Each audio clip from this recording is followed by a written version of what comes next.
Talked about being a college dropout. I would go to school, say, I hate school, I want to make a bunch of money day trading. I would drop out. I think I lost like $30,000 trading.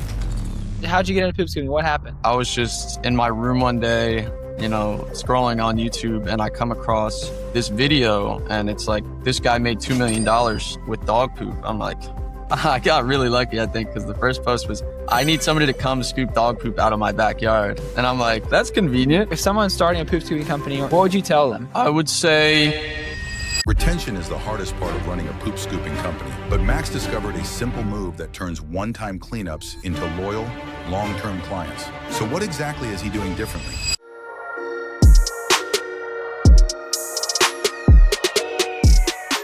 What is up? Welcome back to another episode of the Built Local podcast. Today we have a poop scooper on from near Philadelphia, right? We have Max Newcombe. How you doing, Max? what's up, brother? I'm good. How are you? I'm doing great. Excited to have you on today.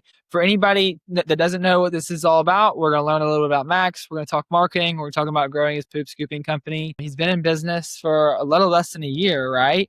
And he's already crushing it. So we're excited to have him on. And before we dive in, for anybody who doesn't know who you are, Max, give them a little bit about yourself. So my name's Max. I'm a 22-year-old college dropout. And 9 months ago, I started a poop scooping business. So it's like lawn care, but instead of cutting lawns, we go out and we pick up all the dog poop out of people's yards. And I love it. I love it so far. And I'm excited to see how far we can take it. Incredible. I already got the title of the video. A minute in, I got the title of the video. It's College Dropout Scoops Poop for a Living.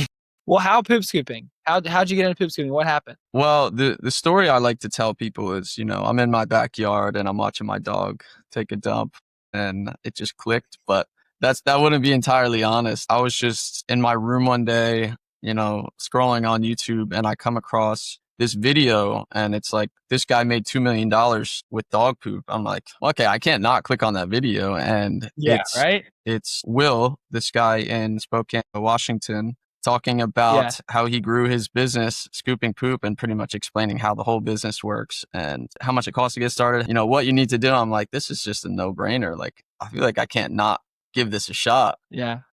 Incredible. That's awesome. So from the time you watched that video to the time you scooped your first yard, how long did it take you to get started? Because I know so many entrepreneurs get stuck in that stage for 3 months, 6 months, or years. They're like, I've got this idea, I think I'm going to do this, and they just never do it. Yeah, I want to say it was about 3 weeks. So I really wanted to hit the ground running. I didn't want to, because I've done that a lot in the past. You'll get an idea and you'll talk about it and you'll be like, this is a good idea, but you end up not doing anything. And I was like, well, I'm broke. I was really broke. I had no money at the time. I had just run out of money. I moved back in with my dad, and I'm like, okay, well, I have to do something. And I was working my pizza delivery job at the time. And so I started, I did all the legal stuff, made all the social accounts, Google Business Profile, Facebook. And then I learned about Facebook groups. Apparently, people were saying that's one of the best ways to get clients when you're starting out. And I opened one of the Facebook groups.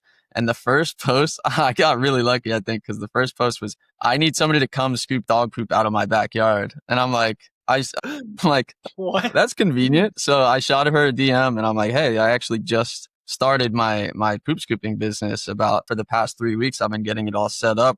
Can I come and help you out? And she was a super nice lady. I'm still really close with her to this day. We still scoop her yard to this day. And so, that was about 3 weeks. That's insane. Insane. That's so, what are the odds that somebody was asking that in the group? And I've heard like stories about that in the past where it's like, it's stuff kind of aligns and it just works out. But that was just a sign. I was like, oh man, this is going to work out. So walk us through, you get your first client. And then what next? How do you grow from there? So I want to say I started posting in Facebook groups, per the suggestions, and I was still figuring it all out. Like, I had never run a business before that. So I had a lot to learn. And then I started telling friends and family. One of my best friends growing up, he's like, oh yeah, I'll pay you to come out and do my yard. And then I think for that next month, it was only that first client I got. And then that second client, which was my friend. And then that following month in December, I was able to pick up another 7 clients from posting in Facebook groups. So going into these Facebook groups and just being honest, like, hey, my name is Max. I just started my company. I threw my merch on that I had just gotten, my chat GPT logo.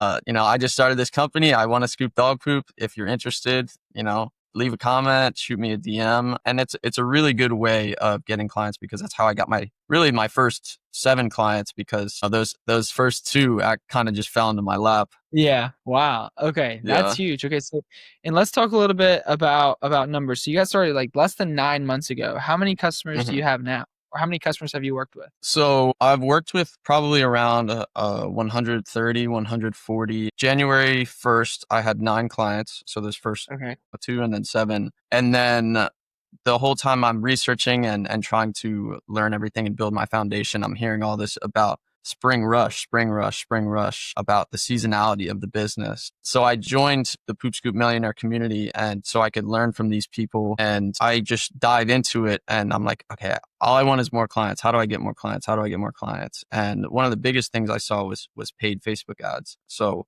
I start doing paid Facebook ads. I blow like $1,400 in the first week because I was eager, didn't know what I was doing. But then, I started doing it more, started to see what works, what didn't work. January 1st had 9 clients. And then April 23rd, I got my 100th client, because that 3-month stretch, I really honed it in and just, I was like, I got to figure this out. Another example of the spring rush is April 23rd, we hit 100 clients. And now we're still August 22nd, hovering right around that same 100 client number. Yeah. Yeah. So just the seasonality. So speak to so for someone who's watching this who doesn't know about poop scooping, there's a lot of industries that have seasonality in home services especially. But what is it about spring that just causes everybody to need poop to pick up? I mean, the dogs aren't pooping anymore, I guess, right? Yeah, yeah. So everybody that first hears about it, they expect it to be the opposite, right? Myself included. You hear about a poop scooping business, you think, oh, what do you guys do in the winter? You probably get no business, and then in the summer, you guys probably blow up. But it's actually the opposite. In the winter, people aren't walking their dogs. People aren't going outside. They're not going in the yards. They're not leaving the house as much. The dogs are still just, for the most part, going in the backyard and pooping, and it's snowing, it's frosty. People don't want to go outside and clean it up. And so that ends up being our busiest time in that January, February, March, especially when the snow melts. Whereas in the summer, people are going on vacation. They're in the yards every day, tending to their garden. They're walking their dogs every day. And so it's not like you lose all your clients, but there's absolutely that aspect of a difference in demand for the service. Yeah, so just less people are trying to sign up and start scooping poop in the summer. Yeah. And so, what do you do from a tactical perspective if you do have people cancel in spring or end of spring and going into summer? What do you do to try and get them back on in the fall, or what's your process like for that? So for the most part, when I first started out, I had the same question, and I was like, is my business going to fall apart in the summer? Because being my first year, I didn't know what to do. But I've taken efforts. A lot of people will recommend either downselling, or there's a thing called a bucket service where people are like, okay, we're going to be in the yard, we're in the yard and we're cleaning, but maybe they're only cleaning around the kids' playground and they're not cleaning the rest of the yard. So you can offer them, okay, we'll put a bucket in your yard, and we'll still come and deep clean the yard, and we'll clean out the bucket, so that way you can still scoop it, and we'll do it at no additional cost. Now, I've heard good things about that, but I haven't felt the need to offer that because I actually haven't seen a really significant amount of churn. I want to attribute it to my efforts in just being personable and really being the face of the company and developing good relationships with my clients, because I do, I love my clients. I love, I meet every one of them, or everyone that I can. Some people don't want to talk, but just having that relationship and really saying, like, if you want to cancel, that's totally fine. I'm not going to try and hold on to them if it doesn't make sense for them to have this service. I'd rather just be in that perspective of whatever you need, we're here for you. Yeah. Yeah, for sure. That's awesome. I think like there's something to be said of a business like poop scooping. There's something to be said of having like a happy goodbye where it's like we can shake hands and be friends, because they might cancel for 4 or 5 months, but if you're planning on doing this for the next 10 years, they might be they might be a customer for you 6 out of those 10 years. They just kind of cancel every once or twice a year, you know? Right. And so just since you have those relationships and since you're not like, strong arming them to get them like, well, you'll never get this price ever again and we'll never serve you if you cancel now, which I've heard people say that sort of stuff. Just kind of be like, yeah, if you got to cancel, you got to cancel. But yeah, that's awesome. So it sounds like not really struggling with churn. It's just in terms of the marketing, the people are homeowners are a lot less receptive to marketing during the summer. Is that right? Yeah, absolutely. And since there's less demand, I not only take a step back on marketing, but honestly, given it, I've taken the gas completely off the fire. And I don't spend any money on paid ads or anything right now, just completely organic. And that has been pretty much a consistent, like one client either cancels or pauses for the summer. One client comes in from Google because that's really the only place. Google or word of mouth are really where we're popping up otherwise, or Facebook groups. Yeah.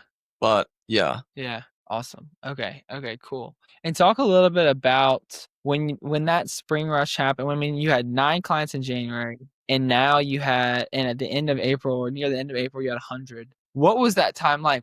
How much money were you spending a month on ads? Like, were you just constantly on the phone following up with leads and scooping? Like, what were you doing? Yeah.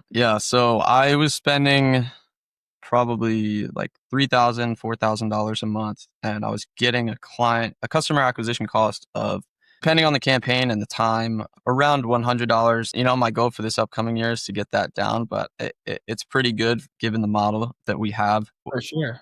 And what was this? What was the second part of the question? Yeah, and then were you just like if you were the only one scooping and doing that, were you just constantly following up with leads or answering the phone while you're scooping, or what was that like? Yeah, so that whole stretch from December to April, May, I would wake up, work until I fell asleep pretty much. And because I was scooping all the yards also, so I would wake up and I would be scooping from sunup to sundown some days, because not only are we getting a lot of new clients, but when you get a new client, you have to do an initial cleanup. And when it's the springtime, you get all these yards that people haven't touched for 6 months. And so it takes an hour, 2 hours, sometimes 3 or 4 hours. And then on top of that, you're trying to do all your marketing. You're trying to do all of your lead follow-up. You're texting all these leads, trying to convert all these people, get them to sign up, and everything else, billing. When you start out, you're doing everything, you're the sole operator.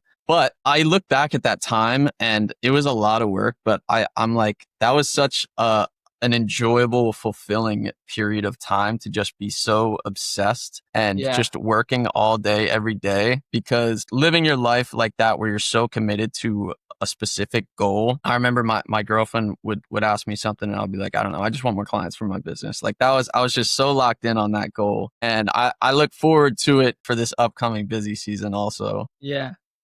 That's awesome. With the, so you said working sunup to sundown, doing all these initial cleans. I know a lot of people do it differently. How were you charging for initial cleans? Were you charging a lot more for initial cleans? Were you doing a commitment? Were they free? What were you doing? Yeah, so this is definitely a hot topic in the industry, but I was doing all of them for free. Wow. And hearing that, you're probably like, why on earth would you do that? But what I would do is I would say, well, do your first cleanup for free. We know it's been, because we ask people when we're talking to them, trying to get them to sign up, like, how long has it been? And a lot of people lie because they don't want to admit it, but around that time, it's going to be like 2 months, 4 months, 6 months. Yeah. People haven't touched the yard since it was warm out back in like October, September. Yeah. So they end up taking an hour, 2 hours. So why would you spend all that time doing it for free? So what I would do is, well, we'll come out and do your first cleanup for free. And we just ask that you sign up for a month. And then there's no commitment after that first month. So then you do that initial cleanup, and then you're only in their yard. After that, the man hours is only going to be maybe another hour. Like if they're a weekly client, and then their weekly cleanups take 15 minutes plus drive time, it's going to be like an hour, maybe a bit more. So if their initial clean takes an hour, but then the rest of the work takes another hour, then you're still getting paid for that first month. And our average monthly ticket being around $95. That's still $95 for 2 hours of work. So you're still getting paid when you boil it down. Yeah. Yeah, for sure. And also, I mean, if you're able to acquire customers for around $100, you're profitable months too, which for recurring continuity businesses can be an absolute challenge. I mean, I know for Review Harvest, it's hard for us because we don't have some high ticket package to sell up front. And so we've got to figure out how to get in front of people efficiently where we can eventually make money on ads. Like some of the ads we've been running, we will never be profitable on clients Yeah. with some of the ads we're running. It's like they gotta stay around till they're gonna die Yeah. if they're really profitable. So that's killing it, dude. And so are you gonna do that again this busy season? Yeah, absolutely. That's why it's such a powerful tool to be able to offer something like that, to be able to offer what is a lot of value up front, because if you're not offering it, then that means the homeowner has to go out in their yard and scoop their yard for an hour, 2 hours, or 3 hours. Whereas if you're doing it as a solo operator, it's still your time, but you're building towards your business, and then you're still going to make that money back in the long run, because, most clients, if you can keep your churn rate down, they'll stay around for 2 years on average. Yeah. So yeah, that's a couple thousand, $2,400 to acquire a customer for 100, 150. That ain't too bad at all. That is awesome. And now that I've hired my employee, I hired my employee back in May. Now, instead of an hourly or a labor cost or a time cost for myself doing the cleanups, it's a labor cost. So I can look at it as, okay, well, if the initial cleanups during the spring rush take an hour on average, which it's probably about an hour on average, then that cost to me is going to be that $20 an hour, $25 an hour after expenses. But then they're also committing to that month. And then they're also going to, on average, pay us a lot more money down the line.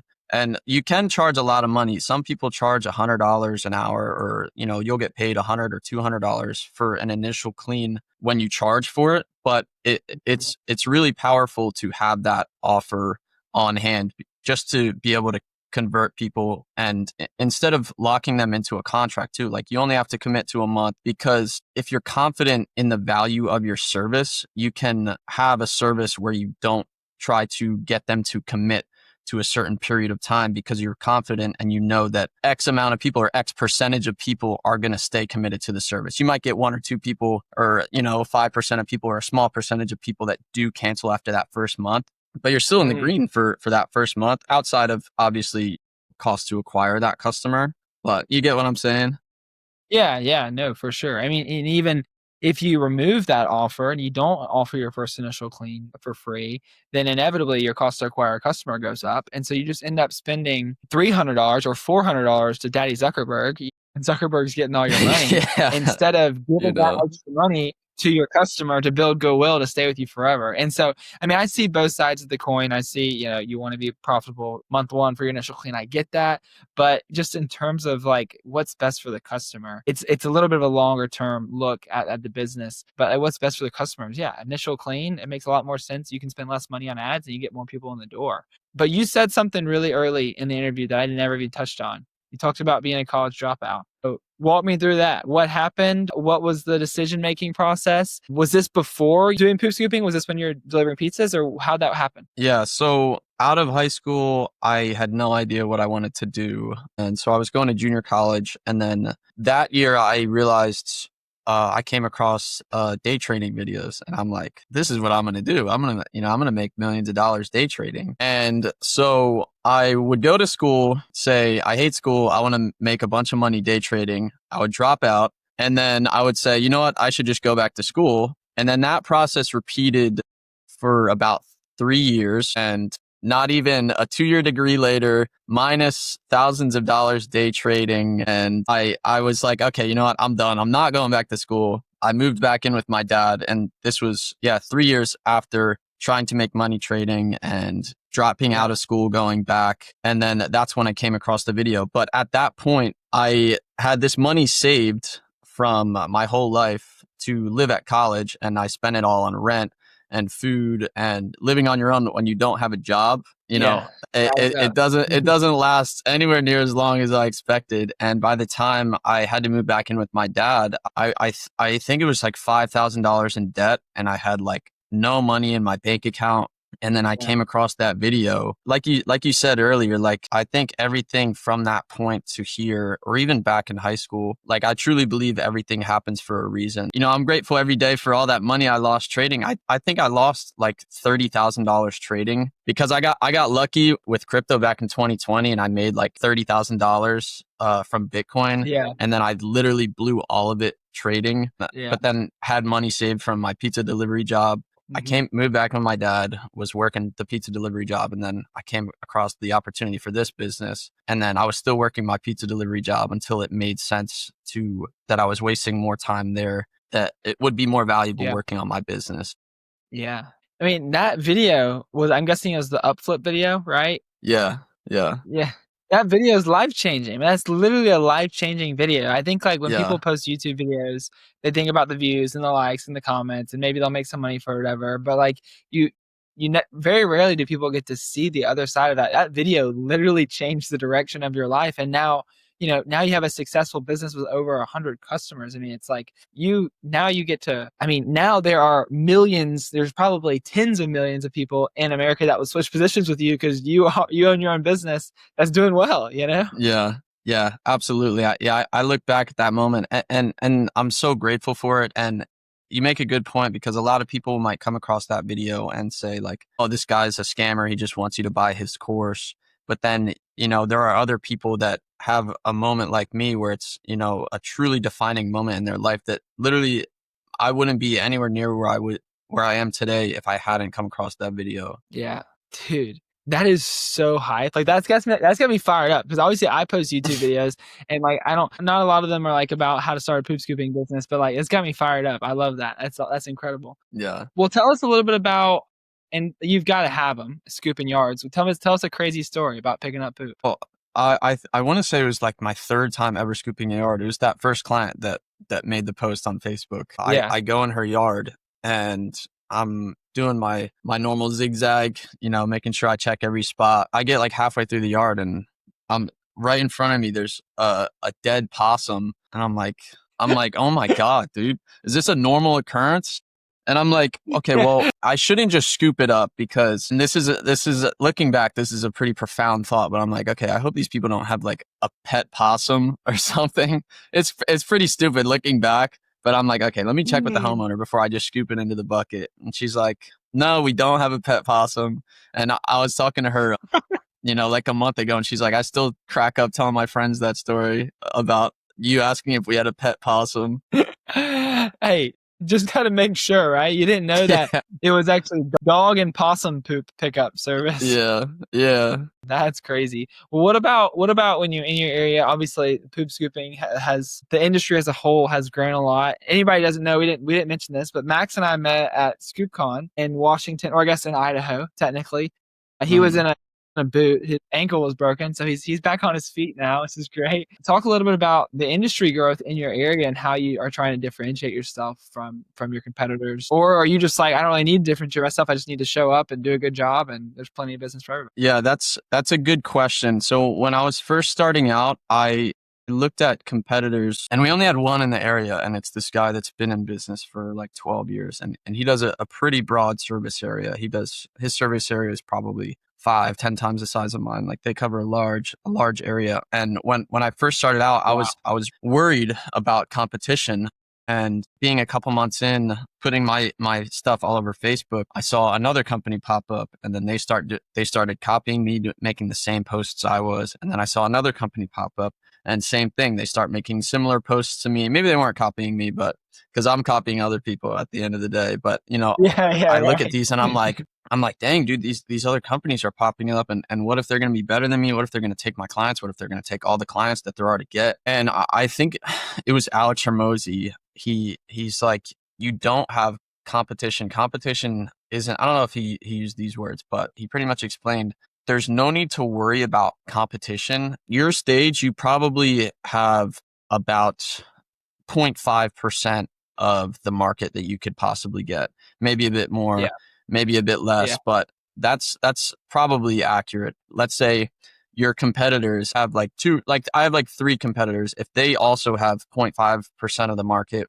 then why compete with them over 2% of the market, or even 5 or 10 or even 20%, when there's another 98 or 95 or 90 or 80% of the market to go out there and get. And so when I saw these companies popped up, they actually reached out to me, but I was like, I realized this, and I'm like, well, there's absolutely no point in trying to tear them down or slander their reputation. If anything, I'd rather us help each other. I'd rather us build each other up than tear each other down. So we talked on the phone, and I was straight up with them. I was like, hey, let me know your service area and your days. And if there's any clients that I'm not able to service, I will absolutely send them your way, because you guys are cool guys. Yeah. And they were friendly to me. So I put myself in a position where not only do I realize that it doesn't make sense to worry about my competition, but we're also in a position now where we can all just build each other up rather than worry about tearing each other down and fighting over 2% of the market.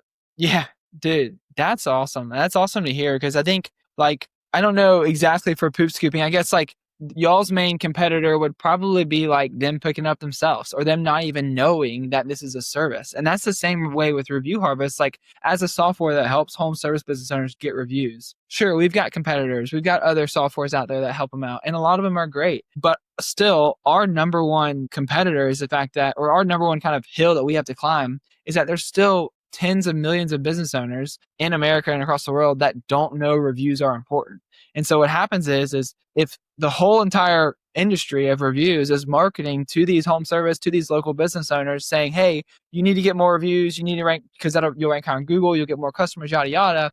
Then eventually local business owners catch up and say, oh yeah, well, I guess I need to get reviews. It's kind of like the SEO thing, or like Facebook ads back in the day, where it's like, business owners didn't know SEO, what SEO was, or like that they needed to rank higher on Google. But now, since SEO has been around for 25 years, it's like, okay, a lot of business owners at least kind of know that there is a way to rank higher on Google, right? And get more customers. And so if you can work together, I mean, when I see another review software pop up, I'm honestly like, great. I hope they're spending a bunch of money on ads, and they're letting all of the people in our market know that they need reviews, because it's going to help. It's going to help all of us. So that's a great look at it. Yeah, absolutely. And you said something which I love, that your greatest competitor isn't your competitors, but it's actually people not knowing either your service exists, which is very prominent in our industry, or just not knowing you exist, because that's going to be the vast majority of those people versus the people that your competitors are serving. Yeah, for sure. And unfortunately, this is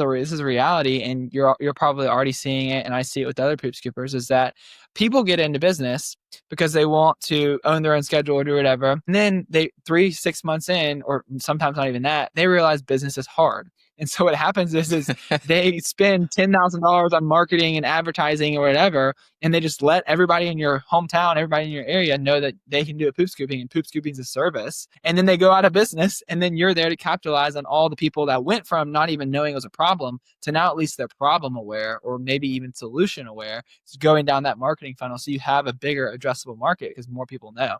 So that's just going to continue to happen as inevitably people go out of business. Yeah, absolutely. And that's another great point. Sorry, just one more thing. Having that competition, especially in an industry like poop scooping, is honestly a good thing for you, because if they're putting up all these ads and all these posts on Facebook, and having people from word of mouth, then that's just more market awareness for you. And for you to really capitalize, one of the best ways, if not the best way to capitalize that, is being ranked high on Google. Yeah, no, for sure. And that's a seamless segue to, we'll talk about ranking on Google. Before you started working with Review Harvest, what were you doing to get reviews? What were you trying to do to rank on Google? So it took me a while to realize the importance of ranking high on Google, but eventually I realized, I also learned this from Alex Ramosi. Shout out to him. He's the GOAT. Yeah.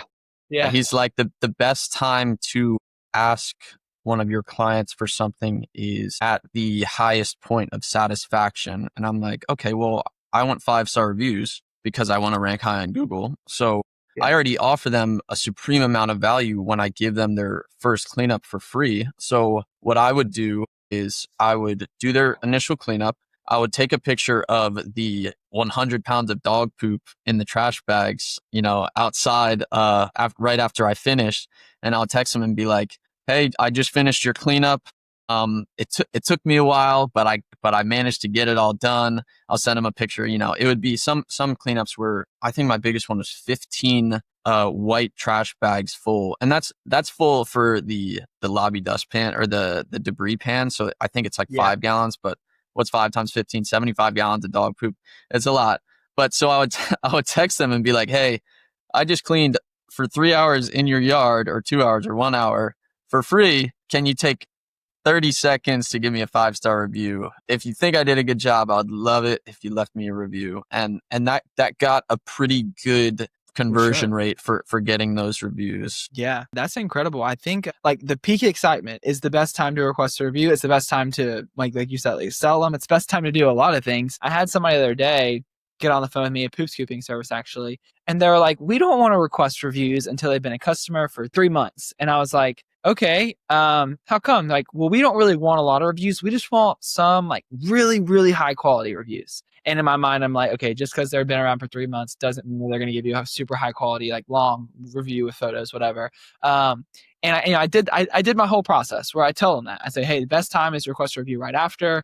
You're also going to get a lot more review requests out because you'll have initial cleans. You'll have people that cancel before 3 months, whatever. And are you optimizing for making the most amount of money, or do you just want to get like less reviews but really high quality? And he's like, oh, we just want less reviews and more high quality. I was like, okay, so we're optimizing for money. We need to get more reviews so you rank higher on Google. And what we found is that when you request reviews right after, not only do you normally get more reviews, but also you get higher quality reviews because they're at that peak excitement moment. And another thing I say is like, how excited are you about a brand new car or a brand new phone or a brand new anything you buy or purchase day one versus 3 months from now? Like, I got a new truck 3 months ago. It's great. I like it. But like, I would have left a much longer, more glowing review day one versus 3 months later. Right. And also like, you'll find too that business isn't perfect. We mess up sometimes, or sometimes customers are crazy. And so I like getting that review as early as possible, because sometimes you'll get a review right after when they loved you. And then a month later, something happens and for some reason they don't love you. A lot of times it's because the customer has crazy expectations or whatever it is.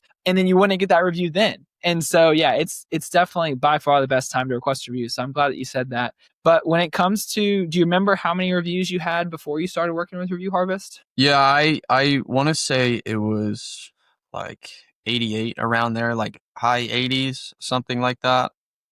Yeah, for sure. And you've been with us for a little over a month now, about a month and a week or two. And how many reviews are you at now? Like you said, we met at ScoopCon, and I had heard a lot about you before, but then I met you and I'm like, this guy's awesome, so why have I been putting this off? So I signed up, and literally on the 7th day, I think you guys had gotten me 20 reviews within just that first week. And I'm like, okay, well, clearly this was the right option to do. And I want to say you guys have gotten me 30 something or 40 at this point. So it's a no brainer. You're at 122 reviews. Yeah. So from Incredible. from 80 something to 122 in a month is crazy. I'm baffled at I don't know what you guys do, but I know you do it right. A lot of times it's just that personalized image. And we were talking to somebody, I was talking to somebody this morning, and they were like, yeah, we had a customer that we had serviced, like they were pressure washing. So we had serviced them like 4 times, and we always asked for a review. They said they do it and they never did. And then we signed up with you and they left a review like 2 days later. Like, how'd that happen? Because we were doing everything we could to get this personally review, and they wouldn't do it. But when you asked, it worked. So no, that's awesome. And what's been your kind of favorite part? I know we've got social media posting coming out really soon that everybody's really excited about, but what's been your favorite part about Review Harvest so far? Well, my favorite part is definitely just not having to do it myself. Yeah. But also thinking back the percentage of people that I was getting to leave me a review that I was servicing versus the percentage of people that you guys are getting. It's clearly a much higher conversion rate. And also, not having to manually send those texts. But it also makes sense because I'm not doing those initial cleanups, at least at the moment anymore. Yeah. So I'm not in that position either. Yeah, for sure. No, well, we're stoked to save you some time for sure. Yeah. But I always like to kind of end off on a couple things. The first thing is, what's next for Pooch Scoop? What are the kind of the goals for the end of the year and maybe this time next year? So right now for the summer, we've just been focusing on customer retention and also building a bigger foundation, you know, going from a small business just operated by me to, you know, building it as much as we can. And that's not necessarily just spending a bunch of money on, you know, like getting an office and getting vehicles, but just a lot of things. So we did purchase a vehicle. I did a large campaign. So for customer retention, I hand wrote all of my clients a letter and gave them a gift bag with a bunch of dog toys and a bunch of dog treats, depending on the dogs that they had. And I drove around and knocked on all my clients' doors. Was like, you know, this is for you. I just want to say thank you for being an awesome client. You know, you're the reason that we're able to be here. And I'm super grateful for you. And, you know, there's not a great way of tracking how well that's done for our churn, but I want to say it's definitely made an impact. And what we're focusing on this month and this past month is building out automations, more so workflows, but diving into that whole space. So, you know, having automations for reaching out and following up with leads, you know, long-term campaigns, email campaigns, and just pretty much, you know, building out a lot of things through Go High Level. When people ask me, I look at it as where do I see myself come May, like the end of the next busy season. And I think that a realistic goal, well, might not be realistic, but my goal is I want to see 500 or 600 clients total. Woo! And Heck yeah. it might be unrealistic, but I'd rather shoot for 500 or 600 and get 350 than shoot for 200 and get 200. You know, what do they say? 100%. Shoot for the moon, because even if you miss, you'll land among the stars. So I think right. it's achievable. We've had a year in business, or a busy season in business. I have the blueprint. I have the roadmap. I have the resources. I have the people that I know have the results that I want to replicate and do what I've learned to the best of my ability and do as much as I possibly can. Yeah. No, dude, you could definitely do it. I mean, I know Hunter Conley went from 0 to 500 recurring customers in less than 2 years. And Yeah, and you're 16 well on your months. way to that. So you got that, dude. You got that. Yeah. That's awesome. If someone's starting a poop scooping company or any home service company and they're in the beginning days, they're kind of like where you were, where you had like, you know, your first 9 customers, what would you tell them? I would say keep going, because it's awesome. You know, having your own business, it can be frustrating and it's a lot of work, but it's so worth it. So keep going. But also, I would say reach out to Clay, because he'll get you ranked higher on Google. And what I think the best thing I've done so far is kind of what I was just talking about, is I look at the people that are in the position that I want to be and I try to replicate them as much as I can. So that whether that's watching content that they've created or just reaching out to them and be like, hey, how do I do this? Or in this scenario, what would you do? And do that, because if there are people in a position that you want to get to, they know how they got there. They can probably show you how to get there too. Yeah, for sure. No, that's great. That's great. And I didn't double click on it enough. The fact that you wrote everybody a handwritten note and went and delivered toys and all that sort of stuff, it's insane. Like, I can't imagine. Obviously, some people will still churn. That's just part of it. But like, I can't imagine somebody going and switching to another poop scooping company after somebody wrote me a handwritten note and delivered dog toys to my door and said how grateful they were. I mean, that is just incredible. I think that's going to be amazing for your attention, even though it is hard to track. But Yeah, Max. Well, dude, I really appreciate you hopping on. Thanks for your time. If you want to check out Max's website, Pooch Scoop will be linked down below and the show notes. Yeah, thanks for hopping on. Yeah. Pleasure. It's been a pleasure, brother. Thank you so much for having me. Yes, sir. See you, Max. Bye-bye.